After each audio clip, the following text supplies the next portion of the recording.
દહેજ cess 1ની Shiva pharma કંપનીમાં blast, 2 કામદારોના મોત, 1ની હાલત ગંભીર. કંપનીઓમાં છાશવારે બનતી ઘટનાઓ સામે તંત્ર લાલ આંખ કરે એવી લોકમાંગ. દહેજની એક કંપનીમાં બ્લાસ્ટ થતાં 2 કામદારોના મોત થતાં ચકચાર મચી જવા પામી છે. જ્યારે એક કામદાર ઈજાગ્રસ્ત બનત ખાનગી હોસ્પિટલમાં વધુ સારવાર અર્થે ખસેડવામાં આવ્યો હોવાની માહિતી સાંપડી છે. બનાવને પગલે સ્થાનિક પોલીસ અને વહીવટીતંત્રએ દોડી જઈ વધુ તપાસ હાથ ધરી હતી.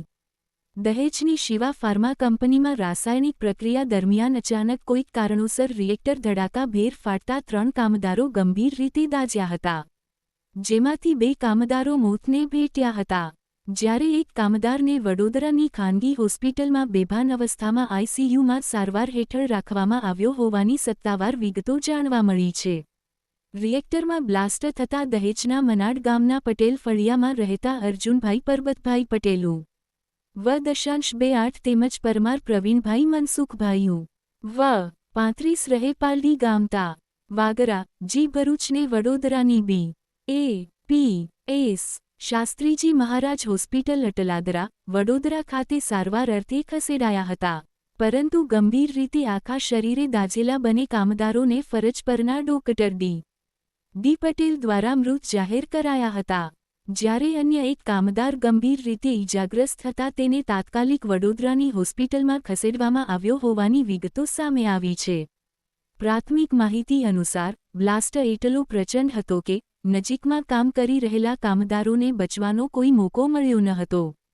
ઘટનાની જાણ થતાં જ સેફટી એન્ડ હેલ્થ વિભાગ, સ્થાનિક પોલીસ અને વાગરા મામલતદારની ટીમ સ્થળ પર દોડી ગઈ હતી અને તપાસનો ધમધમાટ શરૂ કર્યો હતો.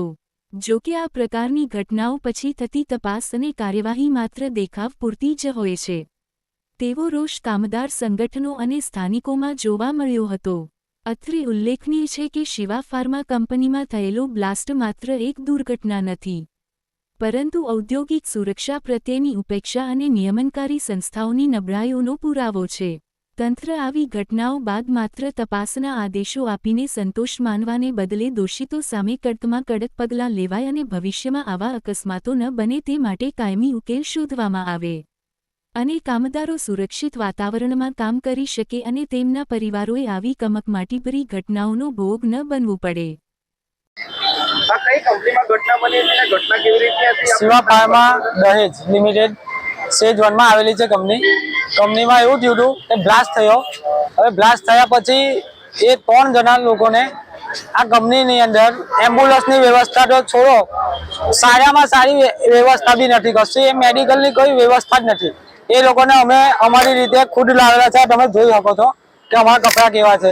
એમના જે મેડિકલવાળા છે તે લોકો હાથ મારવા બી તૈયાર નથી. મેં મારા બંને જાતે કંપનીમાં સાથે જોબ કરે છે, એમને સ્ટ્રેચર પર મેં મારા હાથથી મેં ઉચકીને એમને બેહારેલા છે. સાથે કોઈ હેલ્પ કરવા માટે બી રાજી નથી, કાં તો કોઈ બીજું કોઈ આવવા માટે બી તૈયાર નથી. ને હમણાં HR વાળાને ફોન કર્યો છે, એમને સવારના ફોન કર્યા છે, એ લોકો કોઈ રિસ્પોન્સ સારો આપતા નથી. બસ અમને ગોળ ગોળ ફેરવ્યા કરે છે. પહેલાં અમને ભરૂચનું આપ્યું, પછી ભરૂચથી અમને પાછા આ બાજુ કર્યા. હવે અમને એટલે ગોળ ગોળ ફેરવીને 2 માણસની ડેથ થઈ ગયેલી છે હાલમાં. હવે એક માણસ સિરિયસ છે. હવે આ જિમ્મેદારી કોઈ લેવા માંગતું નથી ને એ લોકો અહીંયા આગળ આવવા માંગતા જ નથી. એ લોકો અહીંયા અમને બનાવ્યા જ કહે છે કે અમે આને જવાબ આપીએ છીએ, અમે કલેક્ટરને જવાબ આપીએ છીએ, અમે પોલીસવાળાને જવાબ આપીએ છીએ.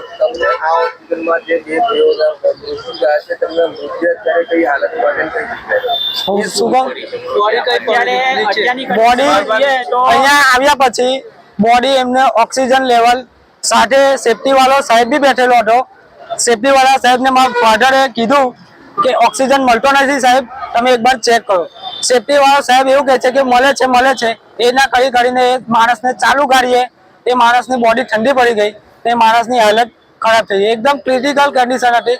તો બી એ લોકોએ કોઈ પગલાં ભર્યા નહીં સિરિયસલી.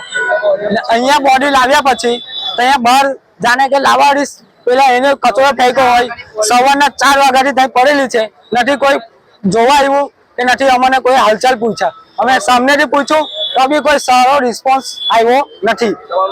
મારું નામ નિમેશ પટેલ ને અર્જુન જે છે તે મારા બનેવી છે.